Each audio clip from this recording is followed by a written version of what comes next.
Assalamualaikum warahmatullahi wabarakatuh dan salam sejahtera. Nama saya Nurul Hidayah binti Muhammad Sulasi, nombor matrik H19A0682. Jadi sebelum saya meneruskan pembentangan pada kali ini, saya terlebih dahulu akan memperkenalkan ahli kumpulan saya, iaitu Muhammad Faid bin Razali, Muhammad Sufizan bin Abdul Ghani, Nurul Farhana binti Nur Zalan, Siti Nur Aisyah binti Yahya dan juga Nur Syafiqah binti Abdul Rahman. Jadi melalui tugasan kali ini, kami ahli kumpulan telah memutuskan untuk memilih Tan Sri Said Mokhtar Al-Bukhari sebagai usahawan yang akan kami kaji menerusi tugasan kali ini. Jadi melalui pembentangan ini, kami akan menerangkan pendahuluan iaitu apa itu usahawan. Yang kedua, kami akan menerangkan latar belakang usahawan ini iaitu Tan Sri Said Mokhtar Al-Bukhari. Yang ketiga, kami akan menerangkan latar belakang syarikat beliau. Yang keempat, kami akan menerangkan siapa usahawan ini sebelum beliau memulakan perniagaan. Yang kelima, kami akan menerangkan siapakah usahawan ini pada masa beliau memulakan perniagaan. Dan akhir sekali ialah kesimpulan. Jadi, untuk pendahuluan, apa itu usahawan? Usahawan merupakan individu yang berkecimpung dalam dunia keusahawanan atau pengusaha yang melakukan sesuatu perniagaan, tidak kira perniagaan kecil maupun perniagaan yang besar. Jadi, seperti yang kita sedia maklum, usahawan bukanlah dilahirkan tetapi ianya dibentuk oleh diri sendiri kerana beliau untuk menjadi usahawan, bukannya beliau dilahirkan terus menjadi usahawan, bukan. Beliau sendiri yang mempunyai keinginan untuk berkecimpung dalam industri perniagaan dan beliau memulakan perniagaan mereka. Oleh itu, untuk menjadi usahawan ni, untuk menjadi seorang usahawan yang berjaya, mereka perlulah berani dalam mengambil risiko. Ini kerana seperti yang kita tahu, seorang usahawan sebelum mereka betul-betul berjaya dalam industri yang mereka ceburi, mereka pasti akan menerima pelbagai cabaran dan risiko. Kalau dari sudut positifnya, memberi motivasi pada diri mereka untuk lebih berani dan untuk lebih berani melangkah ke hadapan bagi meneruskan mereka punya perniagaan. Yang kedua, mereka perlu mempunyai pemikiran yang kreatif dan juga inovatif. Ini kerana seorang usahawan mereka perlu mengeluarkan produk-produk yang berkualiti tinggi. Jadi mereka melalui pemikiran kreatif dan inovatif ini, ia mampu mewujudkan daya saing yang tinggi antara usahawan-usahawan yang lain. Kerana seperti yang kita tahu, bukan ada satu sahaja usahawan yang mengeluarkan makanan, bukan ada satu usahawan sahaja yang mengeluarkan produk kosmetik, bukan. Jadi, pemikiran yang kreatif dan inovatif ini adalah bagus untuk mewujudkan daya saing yang tinggi antara usahawan-usahawan ini untuk mencipta sesuatu produk yang berkualiti dan bagus. Yang ketiga, usahawan ini perlu mengenal pasti setiap peluang yang ada dan menggunakan peluang ini sebaiknya. Seperti yang kita tahu, untuk menjadi usahawan, kita perlu menjadikan peluang ini sebagai satu jalan untuk kita berjaya. Seperti ini dapat dilihat, contohnya di Malaysia, terdapat banyak masalah skincare ataupun masalah skin wanita yang breakout. Jadi ada sesetengah ataupun ada segelintir usahawan mengambil ini sebagai satu peluang untuk mencipta produk skincare bagi menyelesaikan masalah penduduk wanita-wanita di Malaysia ini. Itu dikira salah satu peluang yang mereka gunakan untuk mengauk keuntungan. Seterusnya, untuk menjadi usahawan yang berjaya juga, mereka perlulah mempunyai pemikiran yang positif.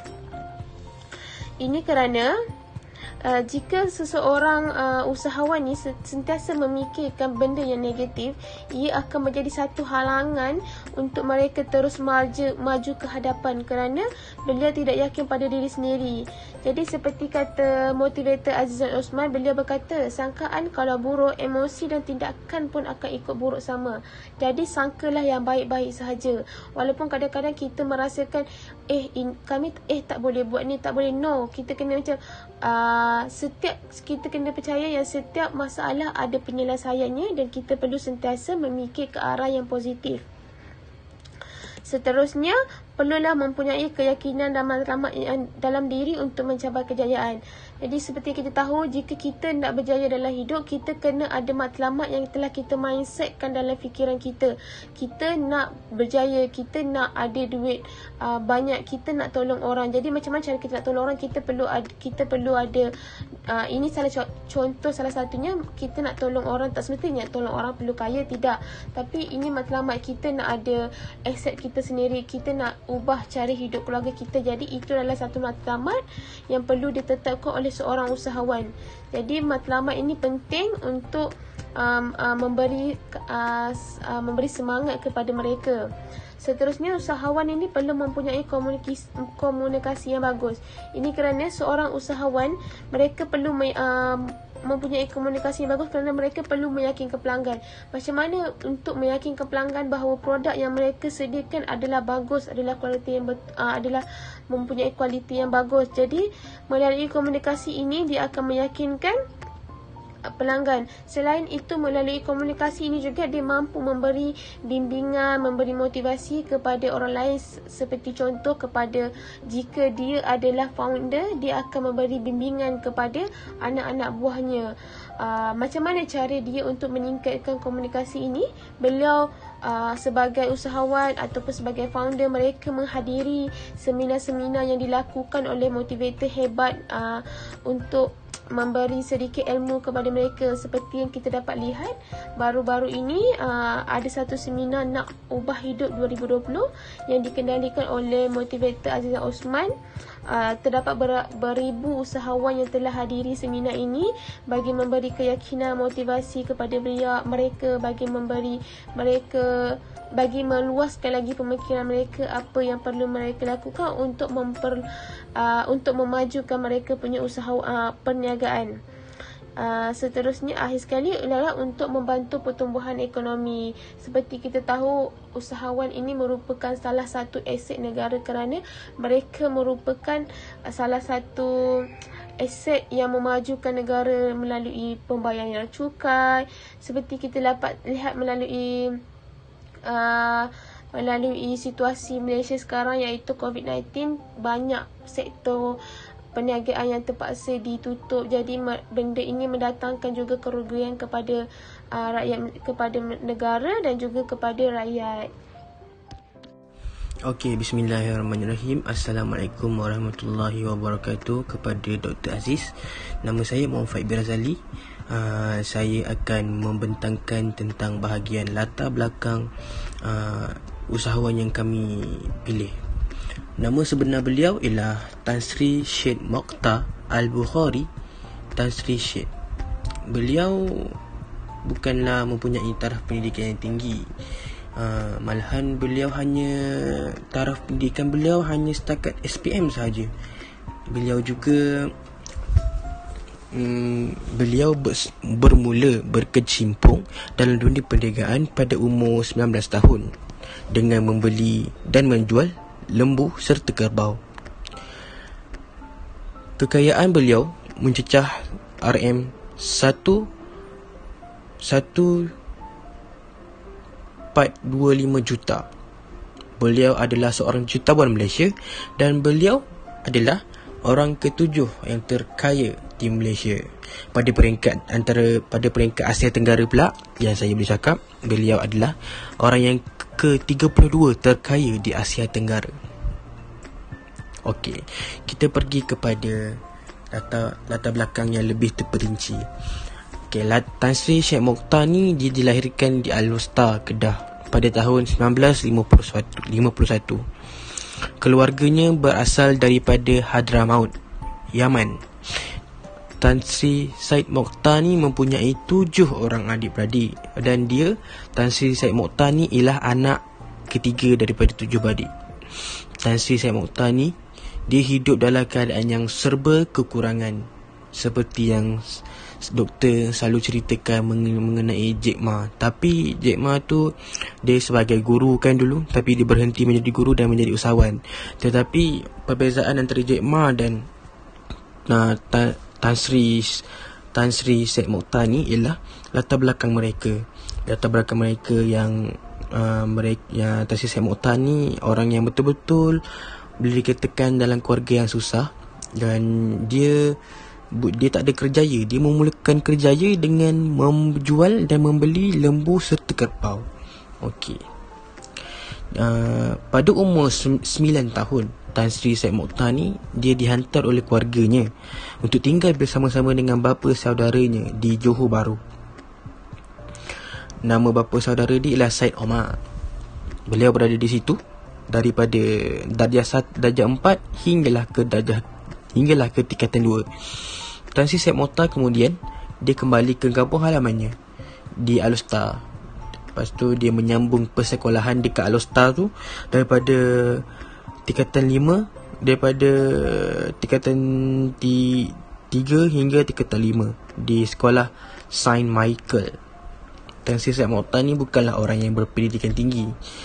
Beliau tidak pernah belajar kat universiti macam orang-orang lain. Namun dia tak mematahkan semangat Tan Sri Syed Mokhtar untuk berada jauh lebih baik ataupun memastikan kehidupan beliau dan ahli keluarga beliau pada waktu dulu dalam keadaan baik dan berjaya. Okey. Apa yang saya nak bagi tahu ialah Tan Sri Syed Mokhtar ni dia sangat berusaha keras.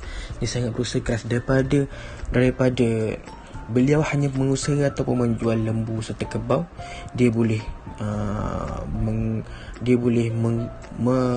membuat ataupun mencipta satu jenama beras yang berkualiti. Tan Sri Syed Mokhtar ni dia ingin membuktikan kepada para pemuda dan para usahawan di Malaysia maupun di Asia Tenggara yang taraf pendidikan bukan hanya kunci untuk seseorang usahawan itu berjaya. Malahan untuk seseorang usahawan itu berjaya, hendaklah perlu ada istiqamah dan keyakinan serta sifat ataupun sifat-sifat pemikiran usahawan perlu ada dalam diri mereka. Perlu, dalam kata lain ialah macam perlu berusaha keras lah. Sebab untuk menjadi usahawan ni bukanlah senang. Sebab mempunyai banyak persaingan dalam platform usahawan ni. Lagi-lagi dalam mengeksport ataupun mencipta beras dan pelbagai. Bukan sahaja beliau membuka kilang beras, tapi beliau cipta ataupun membuat produk-produk yang lain. Sebagai contoh yang saya boleh cakap ialah kita tak nampak tuah kita kan. Seperti peribahasa ada cakap, tuah ayam nampak di kaki, tuah manusia siapa yang tahu kan.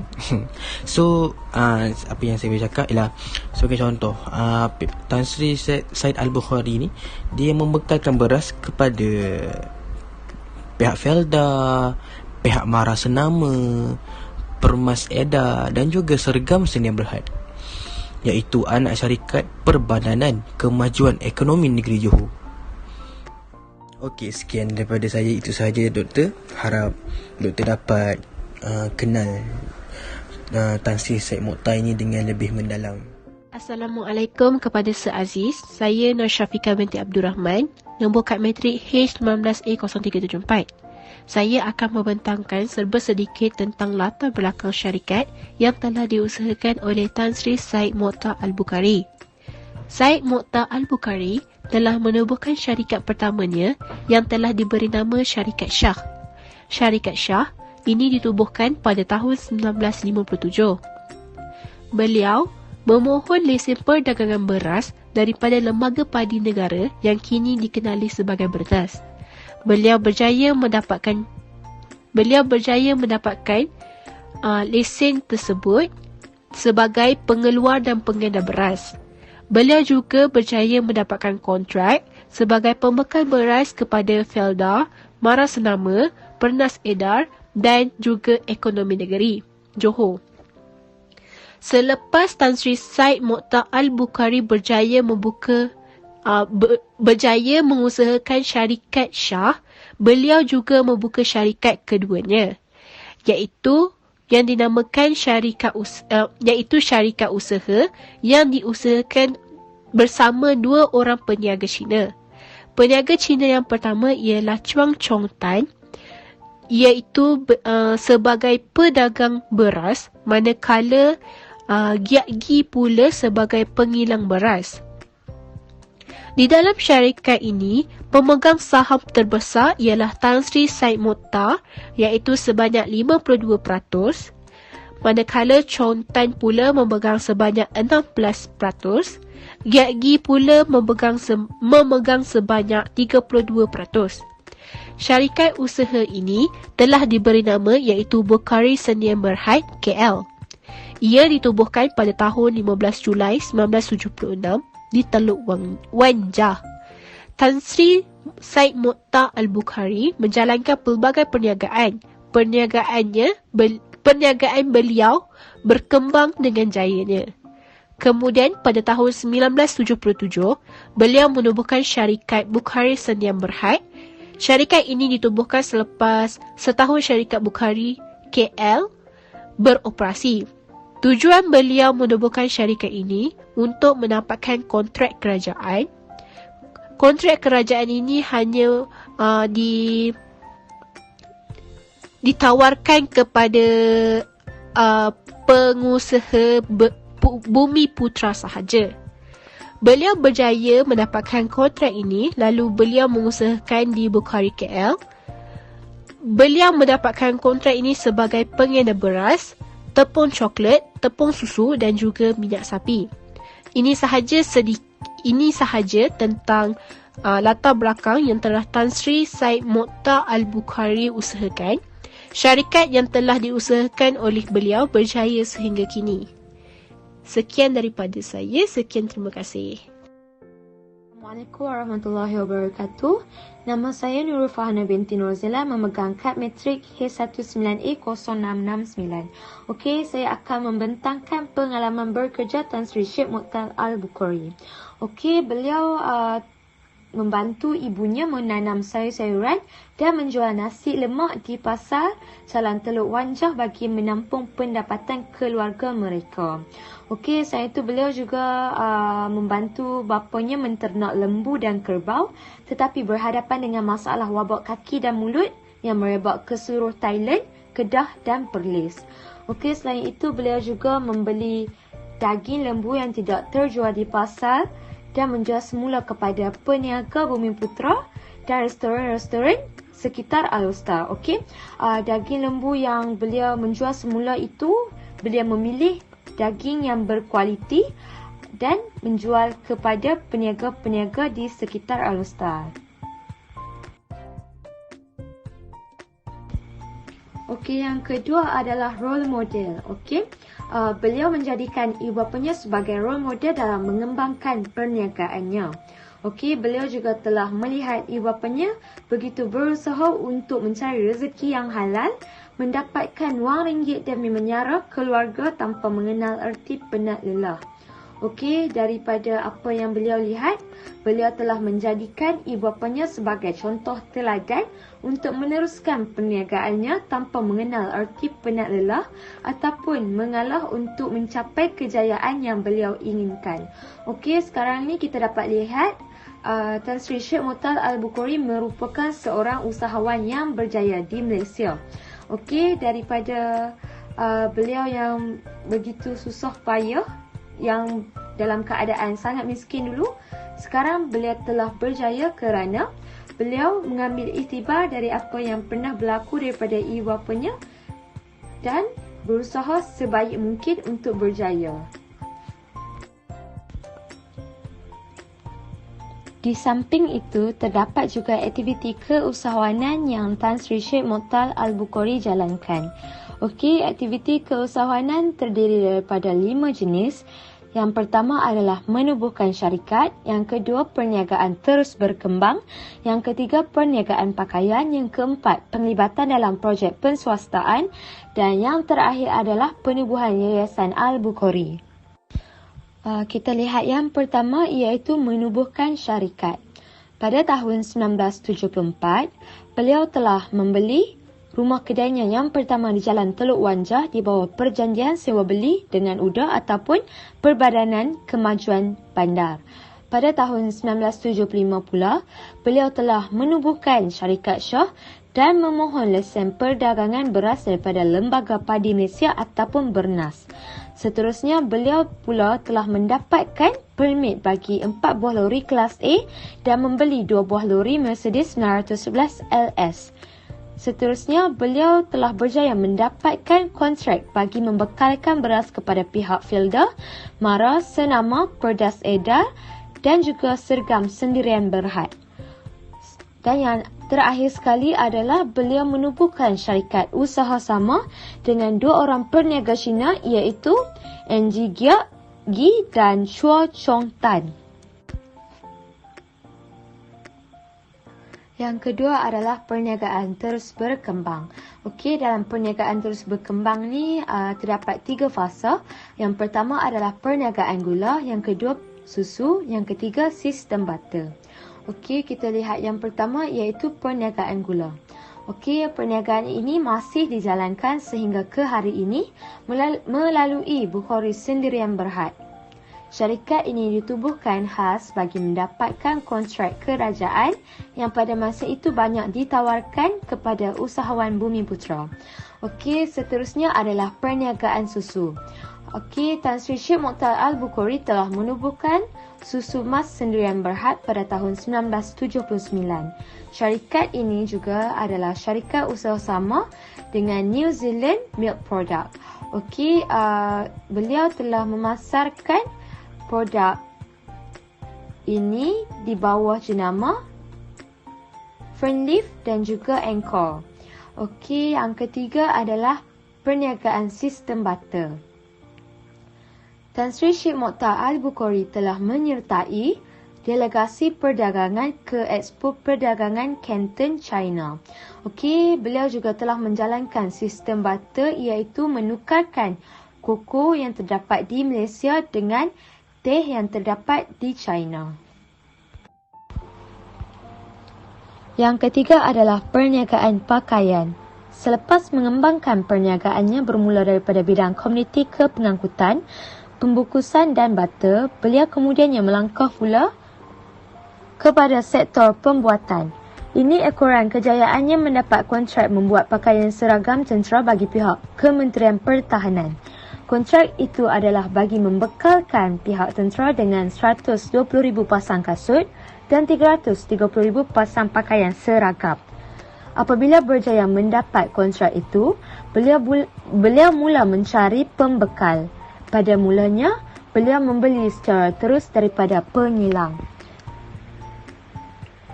Selepas membeli daripada pengilang, beliau kemudiannya membuat keputusan menubuhkan 2 buah syarikat, iaitu syarikat MTech Holdings bagi mengeluarkan kasut dan Oriental Garments Uniform Division bagi mengeluarkan pakaian. Apabila MTech Holdings disenaraikan di papan kedua Bursa Saham Kuala Lumpur pada tahun 1998, beliau menggunakan wang penyenaraian yang diperolehinya bagi membeli Spark, Manshop dan Hawk bagi mengeluarkan dan memasarkan pakaian berjenama Crocodile.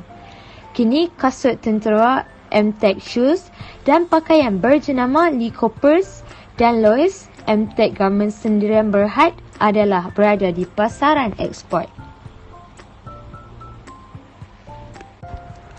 Yang keempat adalah penglibatan dalam projek penswastaan.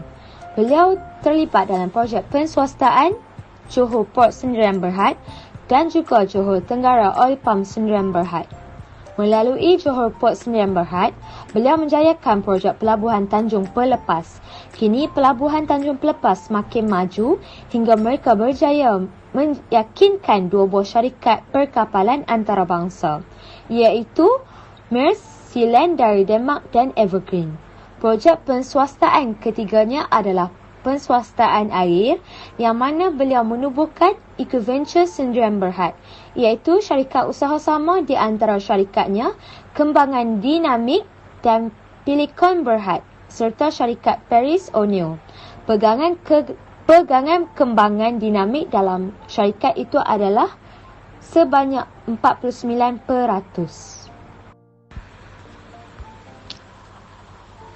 Aktiviti keusahawanan yang terakhir adalah penubuhan Yayasan Al-Bukhari. Yayasan Al-Bukhari ditubuhkan pada Mac 1996 sebagai badan kebajikan yang berperanan untuk membantu golongan miskin, menyokong perkembangan seni dan budaya Islam dan juga menggalakkan persefahaman antara peradaban. Antara objektif utama Yayasan Al-Bukhari adalah menggalakkan persaudaraan sesama Islam. Yayasan ini terdiri daripada dua buah bahagian. Bahagian pertama adalah menjalankan kerja-kerja kebajikan, manakala bahagian yang kedua menguruskan penyaluran dana daripada setiap syarikat yang mana Tan Sri Sheikh Mokhtar ada kepentingan di dalamnya. Sehingga kini, Yayasan Al-Bukhari membelanjakan lebih RM300 juta bagi aktiviti keagamaan, kebudayaan dan juga pendidikan. Selain itu juga, Yayasan Al-Bukhari hanya membiayai pelajar miskin. Antara inisiatif yang dilakukan adalah membiayai pelajar Muslim miskin dari serata ASEAN supaya dapat belajar di Malaysia. Tan Sri Sheikh Mokhtar Al-Bukhari mempunyai niat untuk menjadi seorang usahawan pada usia awal 20 tahun setelah menolong ibu dan bapanya dalam menjalankan urusan perniagaan. Beliau telah melihat ibu bapanya menghadapi pelbagai ujian dan rintangan untuk menjayakan perniagaan dengan menjual nasi lemak, sayur-sayuran dan juga daging lembu pada ketika itu tanpa pernah mengenal erti putus asa. Walau bagaimanapun, beliau mengambil iktibar daripada apa yang ibu bapa beliau pernah lalui kerana beliau mengetahui bahawa setiap apa yang diusahakan pasti akan membuahkan hasil. Sabar itu perlu ada di dada kerana hasil yang terbaik akan mengambil masa. Selain itu, adat dalam berniaga mesti ada untung dan rugi. Jika perniagaan yang dijalankan tidak mendatangkan keuntungan seperti yang diharapkan, kita mestilah bersabar dan tidak cepat melatah. Usaha mesti digandakan dan semangat mesti ditingkatkan untuk mencapai lebih banyak kejayaan pada masa akan datang. Dalam menjalankan urusan perniagaan, beliau mempunyai niat yang betul untuk mencari keredaan Allah Subhanahu Wa Taala. Dengan niat yang betul, apa jua urusan yang dilakukan akan menjadi satu ibadah dan mendapat ganjaran daripada Allah kerana ini adalah merupakan satu keuntungan yang sebenar. Latar belakang keluarga Tan Sri Sheikh Mokhtar Al-Bukhari. Keluarga bapanya Sheikh Nur Al-Bukhari dan ibunya Sharifah Rokiah Muhammad Rahmat berasal dari Hadramaut, Yaman. Sebelum mengambil keputusan menetap di Kedah, bapanya mengembara sehingga ke Asia Tengah untuk berniaga. Seterusnya, bapanya berhijrah pula ke Thailand. Pada pertengahan tahun 40-an, barulah bapa Sheikh Mokhtar Al-Bukhari mengambil keputusan menetap di Al-Ustar, Kedah. Pada tahun 1946, bapanya mendirikan rumah tangga. Ketika umur 9 tahun, beliau dihantar tinggal bersama bapa saudaranya, Sheikh Omar di Johor Bahru hingga ke tingkatan 2. Kemudian, kembali ke Kedah dan bersekolah di sekolah St. Michael. Seterusnya, Sheikh Mokhtar mempunyai 7 orang adik-beradik dan beliau merupakan anak yang ketiga. Tan Sri Sheikh Mokhtar hidup dalam keadaan yang serba kekurangan sehinggakan rumah kayunya yang terletak di hutan kampung Kerian tidak mempunyai katil, meja maupun kerusi. Ini menyebabkan beliau susah untuk melakukan apa-apa pun urusan. Beliau diasuh oleh ibunya sejak kecil iaitu Sharifah Rokiah Sheikh Muhammad Rahmat untuk menderma kepada orang miskin. Sheikh Mokhtar berkahwin dengan Sharifah Zarah bin Tan Sri Sheikh kecil Sheikh Muhammad Al-Bukhari. Sharifah Zarah adalah hasil kedua perkahwinan kedua Sheikh kecil dan Puan Sri Sofiah Mo Abdullah. Hasil perkahwinan beliau dan isterinya, mereka dikurniakan 7 orang cahaya mata. Assalamualaikum warahmatullahi wabarakatuh. Nama saya Siti Nur Aisyah binti Yahya, nombor kad matrik H19A0809. Okey, saya akan sambung di slide yang seterusnya iaitu siapa Sheikh Mokhtar Al-Bukhari pada masa beliau memulakan perniagaannya. Okey, dekat sini ada 8 poin yang menceritakan bagaimana terhebat. Bukan sahaja pada zaman dulu-dulu tapi sampai sekarang ni pun usahawan antarabangsa ni menjadi pesaing terhebat kita. Okey. Beliau berjaya mengusahakan projek mega pelabuhan Tanjung Pelepas PTP yang diharap dapat menyaingi pelabuhan Singapura. Beliau juga telah memujuk syarikat perkapalan terbesar dunia Taiwan Evergreen Marine Corporation untuk memindahkan operasinya dari Singapura ke PTP.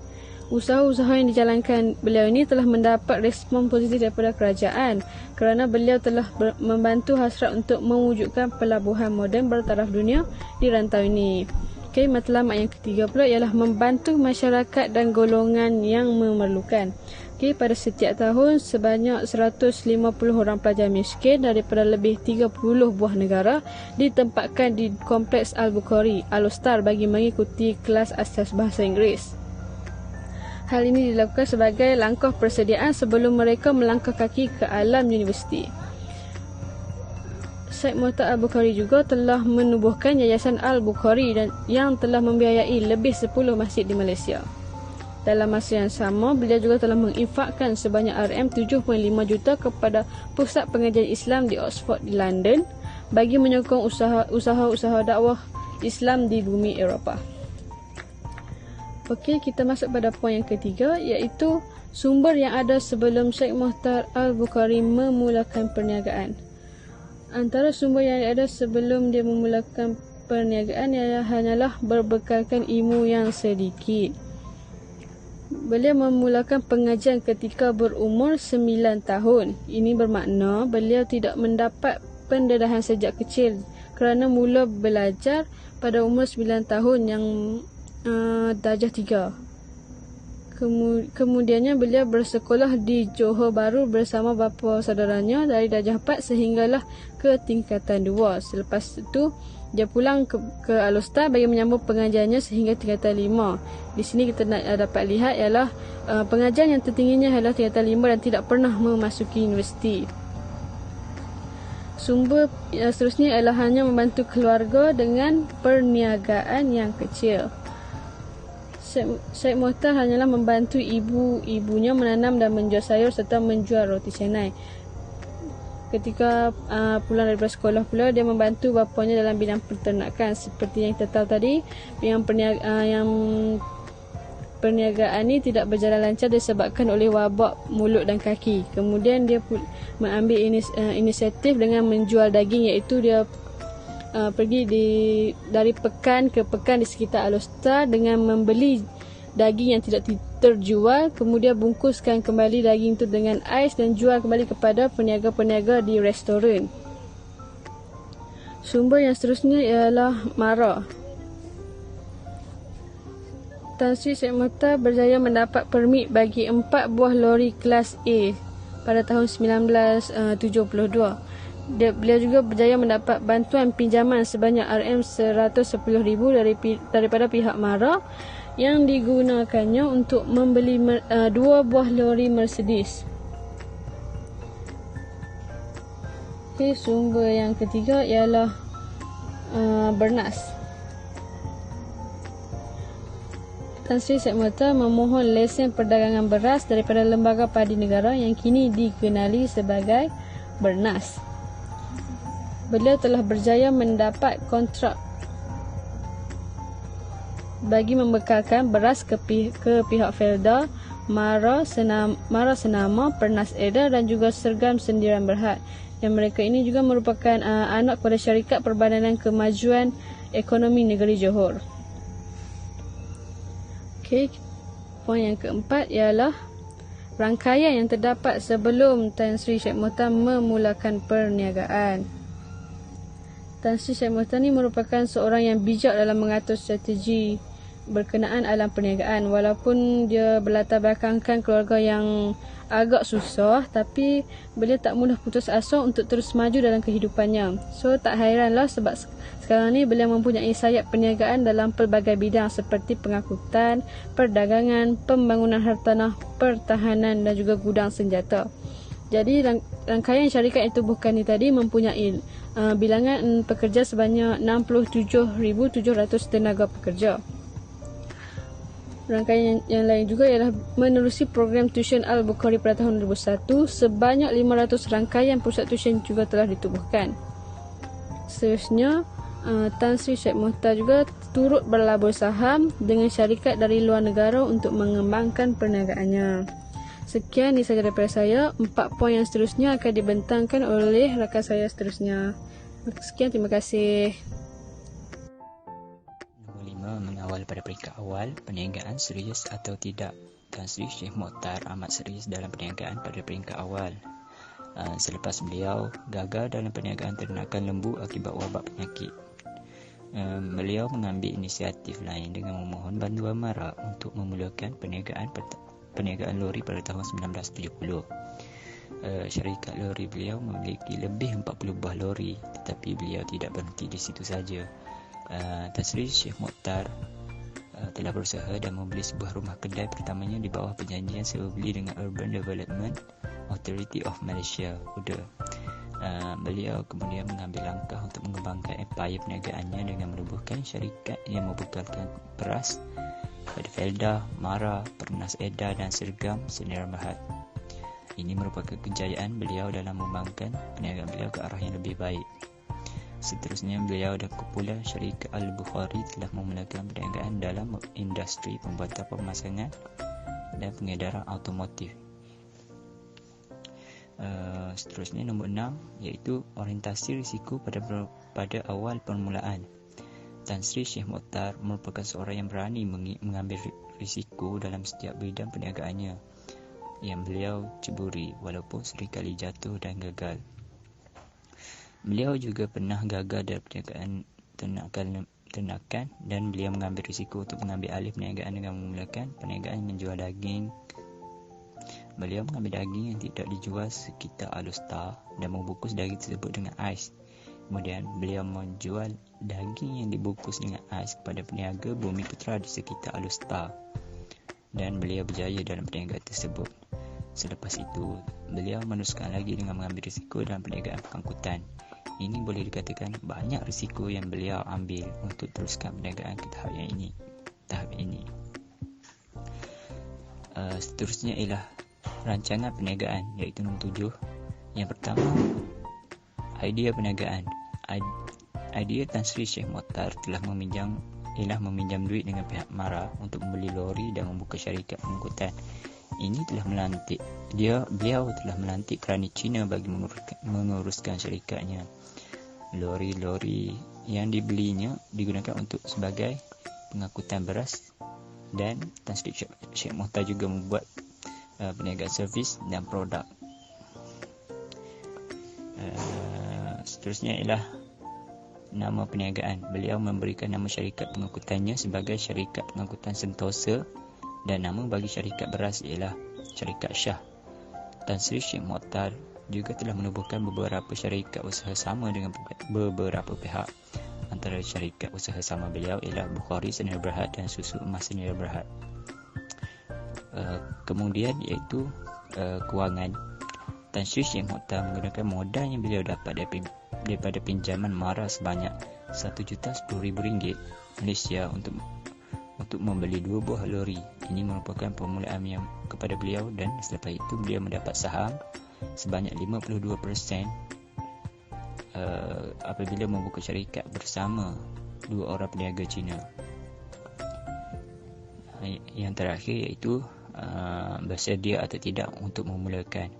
Tan Sri Sheikh Mohtar telah bersedia untuk memulakan perniagaan dan menghadapi masalah.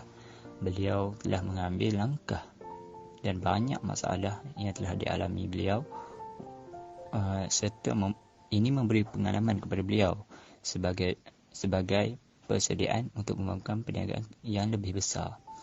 Tan Sri Sheikh Mohtar pernah menubuhkan Bukhari Shipping dan bertindak sebagai broker kapal di bawah polisi Kabotage dari Pembendaharaan Malaysia. Beliau memberi sebuah kapal buatan Jerman yang berusia 28 tahun dengan harga $1 juta. Tapi Beliau terpaksa menjual balik kapalnya kerana mengalami kerugian. Kemudian beliau memulakan beberapa projek perumahan di bawah syarikat Bukhari Development. Okey, sekarang jadi kita pergi kepada kesimpulan. Jadi apa yang boleh dipelajari daripada kesimpulan daripada kisah usahawan Tan Sri Syed Mokhtar ini? First kali, kita perlulah sentiasa berfikiran positif agar pemikiran itu tidak menjadi penghalang. Seperti apa yang saya cakap di pendahuluan tadi, jika kita sebagai usahawan memikirkan perkara-perkara yang negatif, benda itu akan menjadi penghalang untuk kita terus maju ke hadapan. Jadi sentiasalah berfikiran positif, walaupun kadang-kadang kita rasa benda itu kita tak yakin pada diri, tapi dengan pemikiran yang positif dia akan membantu kita untuk terus maju ke hadapan. Yang kedua, kita perlu menjadikan masalah itu sebagai cabaran untuk berjaya. Kerana apa? Kerana setiap orang berjaya tidak pernah tidak mempunyai masalah. Jadi masalah itu menjadi cabaran untuk mereka terus melangkah ke hadapan. Kita juga perlu mempunyai niat untuk terus sehingga berjaya. Jadi niat ataupun matlamat menjadi satu pegangan untuk seseorang usahawan itu jika mereka hendak berjaya. Jadi kita perlu tetapkan matlamat, kita perlu mindset dalam diri kita perlu ada niat yang baik untuk melakukan sesuatu itu kerana apa, ataupun untuk melakukan sesuatu perkara itu untuk dapatkan apa. Misalnya untuk tolong orang, untuk ubah kehidupan keluarga. Dan akhir sekali kita perlulah mempunyai kita harus mempunyai rasa tidak pernah penat untuk menimba ilmu. Sebab macam kita tahu, untuk seseorang yang berjaya mereka perlukan ilmu. Tidak kira lah ilmu itu sedikit ataupun banyak. Jadi kita perlu juga untuk menimba ilmu. Macam Tan Sri Syed Mokhtar berkata, beliau menimba ilmu sejak dari kecil lagi berkenaan industri, berkenaan usahawan itu, di mana beliau mempelajari daripada datuknya. Jadi dengan ilmu-ilmu yang beliau kumpul itu sangat membantu beliau untuk berjaya sehingga sekarang. Jadi apakah kunci kejayaan sesuatu perniagaan ini? First kali ialah mempunyai kesungguhan. Kita perlu sungguh-sungguh dalam melakukan sesuatu perkara. Jika kita melakukan sambil lewa, benda itu tidak akan jadi dan tidak akan berjaya dan tidak akan capai apa yang kita niatkan, apa yang kita idamkan. Yang kedua, kita perlu berani. Kita perlu berani untuk mencuba sesuatu. Jika kita rasa tak boleh, no, itu adalah negatif. Kita perlu berani untuk mencuba. Jika kita mencuba dan kita jatuh, kita bangkit balik, berani untuk mencuba lagi. Yang ketiga, kita perlu mempunyai motivasi. Yes, kita perlu motivasi. Kita tak boleh buat semua benda itu sendiri. Kita perlu menghadiri seminar, ataupun kita perlu kadang-kadang sesetengah orang yang tidak mampu pergi seminar usahawan ke apa, mereka menjadikan keluarga mereka sebagai motivasi. Nasihat daripada ibu bapa, ataupun mereka lihat kehidupan keluarga mereka itu sangat susah, itu motivasi untuk diri untuk terus maju ke hadapan, untuk ubah kehidupan keluarga mereka. Dan keempat sekali bagi saya, untuk menjadi seorang usahawan yang berjaya, kunci dia ialah pemurah. Ya, kita perlu pemurah. Kita perlu menyumbangkan. Kita bukan perlu menunjuk apa yang kita buat. Tapi kita perlu menyumbangkan apa yang kita ada untuk masyarakat. Jadi untuk apa kita mempunyai banyak duit tapi bukan untuk masyarakat ataupun untuk keluarga. Jadi seperti yang kita dapat lihat, Tan Sri Syed Mokhtar menggunakan duit perniagaannya sendiri membina Yayasan Al-Bukhari.